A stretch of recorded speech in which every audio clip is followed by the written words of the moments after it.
أعوذ بالله من الشيطان الرجيم. بسم الله الرحمن الرحيم. فأما الإنسان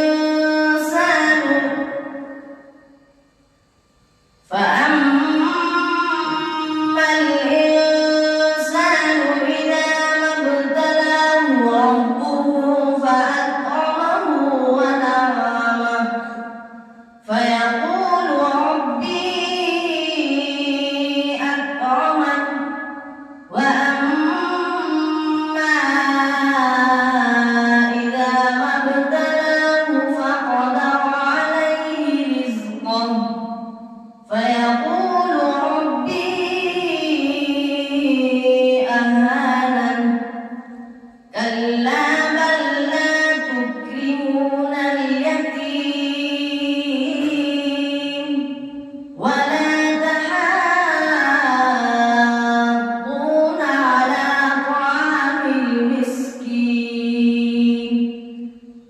وتأكلون التراث أكلا لما وتحبون المال حبا جما. كلا